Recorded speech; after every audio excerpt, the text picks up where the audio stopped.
We are going to invite some of the prolific players to the stage that day as well. We thought it'd be nice to get all the three try scorers up first of all. So first I'd like to give a very warm welcome to the stage. He went over the try line on 4 minutes to put the Eagles 4-0 ahead. Please welcome Nick Pinkney. Hi Nick, you all right pal? Do you want to go on end, Nick? Do you want to go on end, Nick? Yeah. Thanks, Nick. The second try scorer, what a great character as well. Still involved in the game. He went over for the try on 27 minutes. Please welcome Matty Crowther.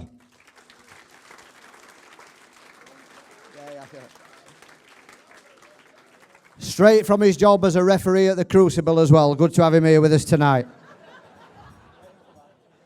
And your third try scorer, what a player as well.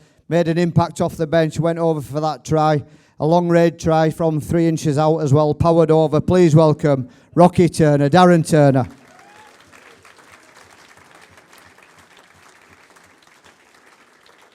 And last but certainly not least, I thought it'd be nice to get him to the stage. The man who engineered this victory as well to put this club probably at the top of all-time shocks in rugby league. Please welcome the one and only John Keir.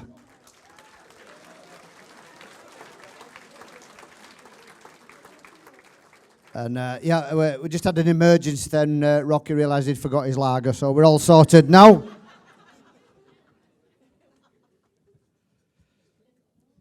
Right, guys. John, I'll just start with you there. I kind of stood there watching looking at the memories, of the full run to the Challenge Cup, and watching the players and looking at your reaction, and you all looked really emotional as well. And the one thing that I kind of saw myself looking at the players is the togetherness and the bond and that special team spirit that they had in that team.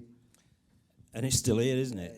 You can see it tonight. It's just, you haven't seen them for years. Obviously Tubbs and Beans and Keith, they're involved at Sheffield, so you lock horns with them, and Pinko does his media, Matty this, but there's other lads who I haven't seen for ages, and you see them and straight away it's just like it was yesterday, and it's fantastic. And it was such a special day, and in fact it was such a special build-up and everything as well like that. And I'd like to pay tribute, as I've said, to Simon Weston and Steve Deakin.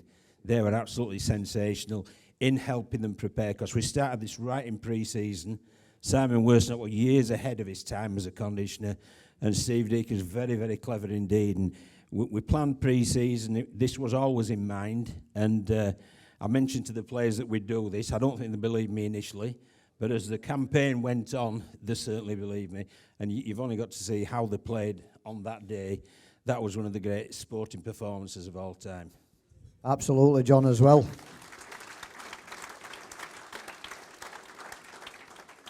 Do you know, I've been lucky enough to know some of the players that played that day, and I won't mention names as well, but they have told me how you prepared them, and not just on the day, but prior to it, John, and they all talk about what you did the day before to get them to go to kind of a place mentally that they'd never been before. Could you tell us, like the fans, how you did prepare them to do what they did? It wasn't, I just asked the questions, and the players came up with the answers. That's what's got to be, put into fact.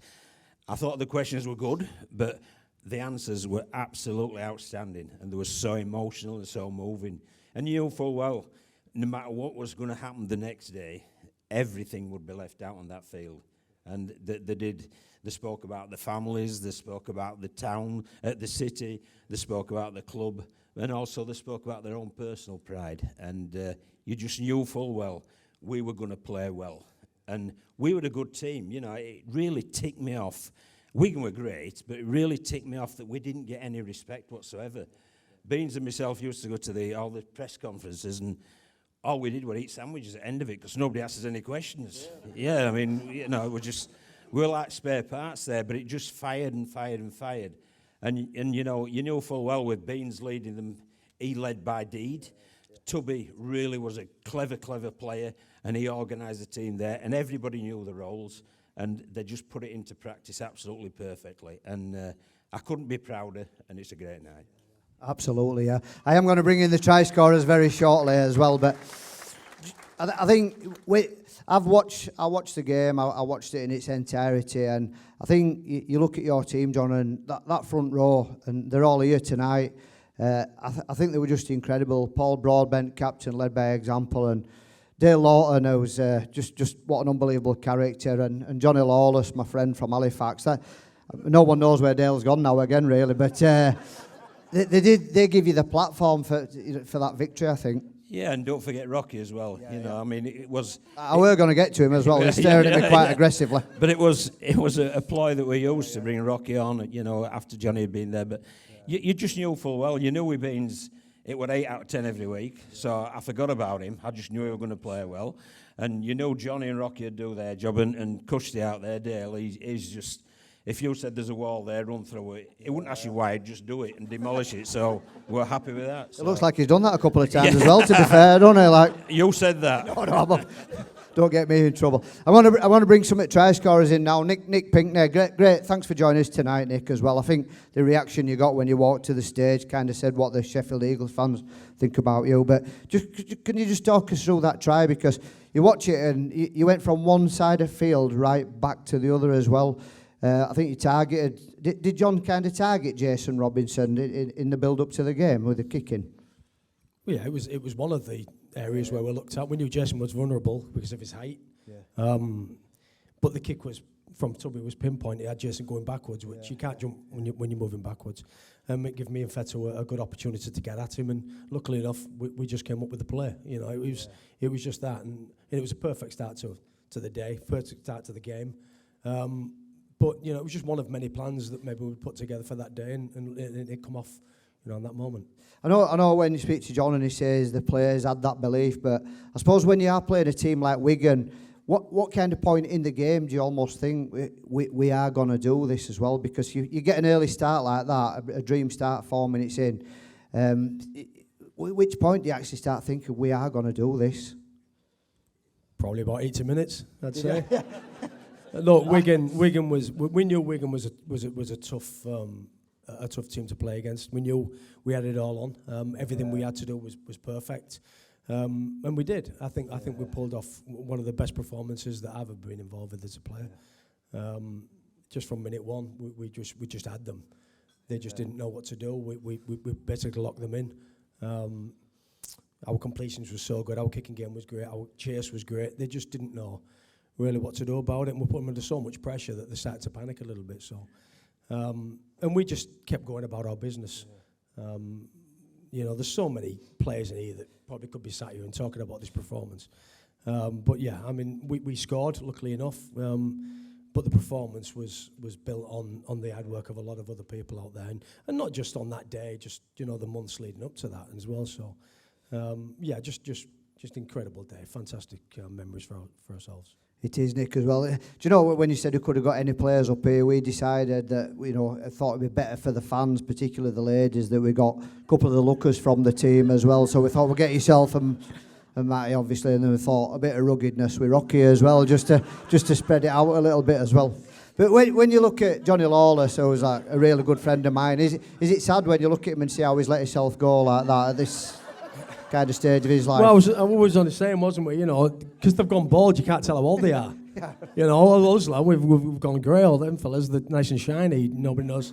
Yeah. You can't tell their age. John, just to let you know, he's not referring to you there, because you've actually not changed a bit since that day. You were bald when you were 12, to be fair, weren't you, John, as well? Nick, I'm going to hand on to Matty now. Thanks, Nick. I'll come back to you. Matty, to be on this stage at an occasion like this, knowing that you played a massive part, and you had a fantastic career as well. What's that feeling like when you go over for a try, something you dream about as a kid in this Challenge Cup final? Because you've always been a rugby league mad fella. Yeah, absolutely. I mean, you watch it as a kid. My family are rugby league based, and you grow up watching Wembley Cup finals, some of the best ever Wembley Cup finals, and you almost hope and dream that you're going to be there. But when you get there and then you get to do it, it's just a different level. Yeah. You've scored a lot of tries in your career. That weren't an easy try as well. You had to pick it up off floor and that, didn't you? But you certainly enjoyed that moment, the adulation from the crowd, which you're getting today as well. What does it feel like as a man when women are looking at you like in that way? Like, 'cause I've never experienced that, to be honest, mate. Am I talking about a try or what? Yeah, a try, yeah. I did mean scoring on the pitch, Matty. Don't bring the level down if you can.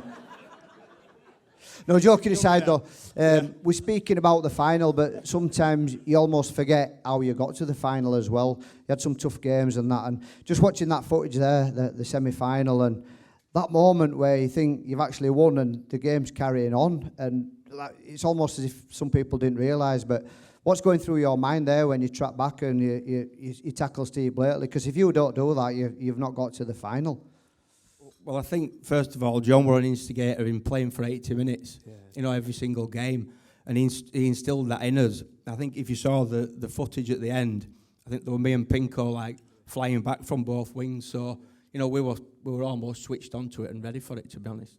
I know I spoke to you earlier, Matty, about what John did and his staff in getting you prepared for the game. Can you tell us about it for yourself from your own personal viewpoint? How you always got pumped up for the game, but that was like another level. Yeah, absolutely. I mean, John's a cast lad, isn't he? Yeah. So there were a few of us in there, me, Tubby, Beans. So, we were already pumped up just having John as his coach, but, he was the ultimate motivator, to be honest. And I think Pinko touched on it and you did. The night before the game, the meetings were unbelievable. I was there in tears. Keith were consoling me and that next to me. I was crying, talking about my family and everything. But we knew that day that the motivation would get us there. I was like that most games as well on a Friday night because our coach used to pick team and I was never in it. So I usually used to cry like that as well. Rocky, I want to bring you in, mate, as well, because I spoke about Johnny Lawless.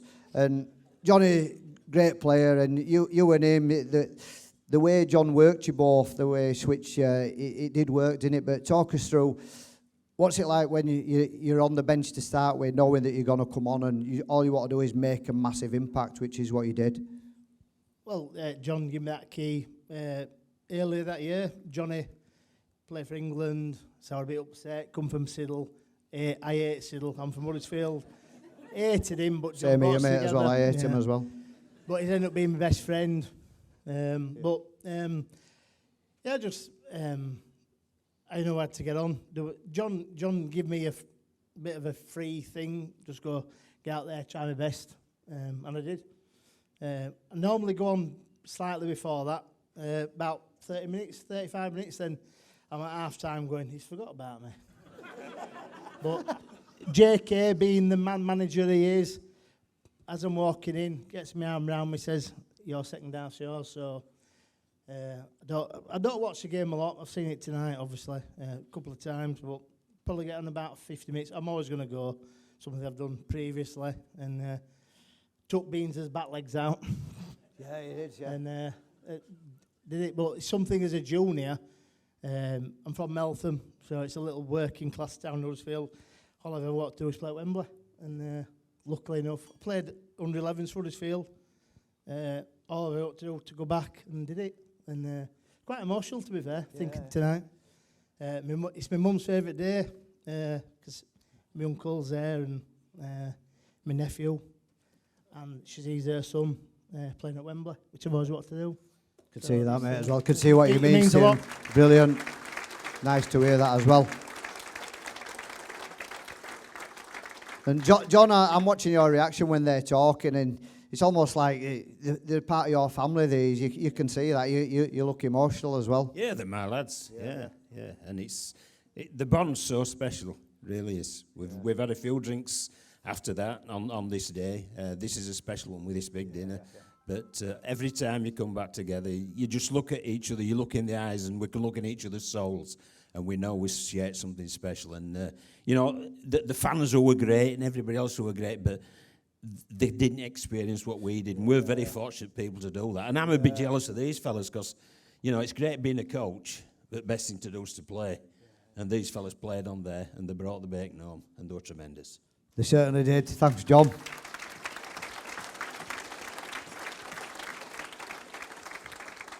I know you said tonight's a celebration. Can you remember the celebrations on the Saturday night after the final? No, it was good that we watched that because that's the first time I've seen it. Yeah.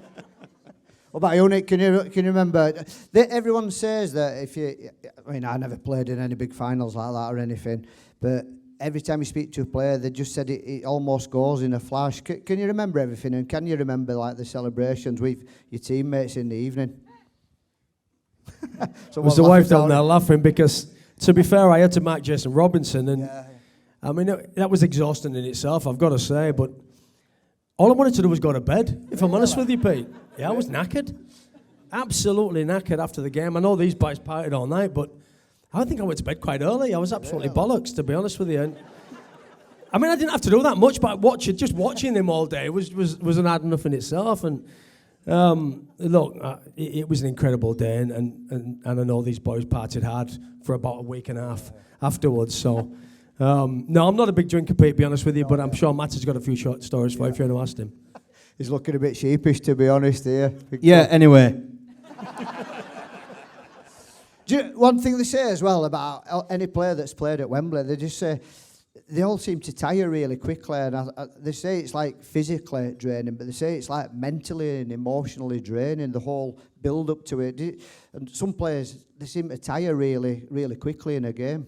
You must be a mind reader. I was just talking to Keith before when we were watching the highlights. At half time, I can remember being absolutely shattered mentally and physically because we put so much into probably the build up the day before. And I said to Keith, I said, I don't think I touched ball in second half. He said, no, I touched it once and dropped it. Yeah. So other boys must have done a fair old job. To be fair, I watched Keith a lot. I did drop it on many occasions, to be honest, as well. Just speaking about things that Keith dropped as well, what's your memories of his battle with Barry John Maffer as well? Because he fairly dropped him as well, didn't he? Well, Dale said that Barry John Maffer couldn't fight his way out of a crisp packet, so... And obviously he went into a big game without him as well, though. I think Keith, did he miss... So he missed the semi. What's that like for you, John, when you know you're going to miss a key player like Keith? Because I know I have a laugh and a joke about Keith, but he was a world-class player. He is. I mean, he's been one of the best centres in Super League, in the Super League era, no doubt about that. And we were privileged to have him here at the Eagles as a young man developing. And, you know, he's a fair specimen now, but he was a hell of a specimen then. And he could catch pigeons as well. So, you know, he had a pretty good centre. And obviously to miss him was a big miss. But Matty went into the centre.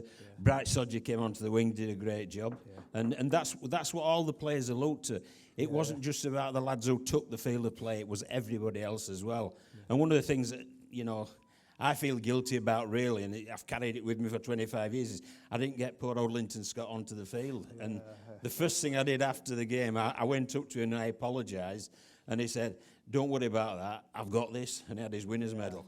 So that's the attitude that they all had. It wasn't about individuals, it was about a group, and it was about a team. And that's why we're here tonight. And it's nice everyone's here as well. I think you captured it nicely there as well. One person who not really spoke about, the guy that won the Lance Todd as well. I mean, yeah, I watched the footage there and I've got to know Tubbs quite well and all. And when I seen the video of him after the game looking emotional in the bath with his free can of beer as well, which is...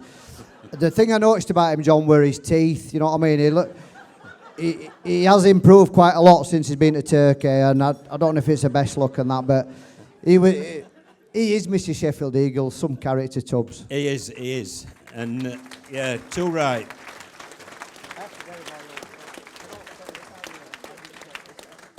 And we're celebrating this tonight, and I think one of the great images was when Tubbs was there and Corey was on his shoulders, and it's great to see Corey now playing at Sheffield, and he ain't a bad player either. But, you know, without Tubbs, there won't be any rugby league in Sheffield now. And, you know, everybody in this group, we all contribute to a great day, but he's contributed to 25 years of rebuilding the club, keeping rugby league in here. So he deserves all he gets. He does. Nice work. Thank you, John.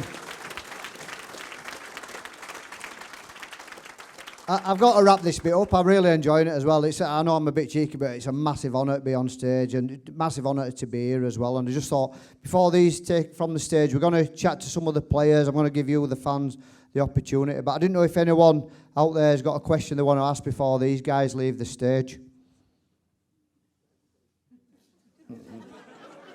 They've enjoyed it. Well, that is a bit awkward then, to be honest, isn't it, really, as well? Would anyone just like to... that's absolutely fine then. Get yourselves off, lads. That's fine. That's fine. You're doing absolutely brilliant. Put your hands together, please, for John Keir, Rocky Turner, Matty Crowther and Nick Pinkney.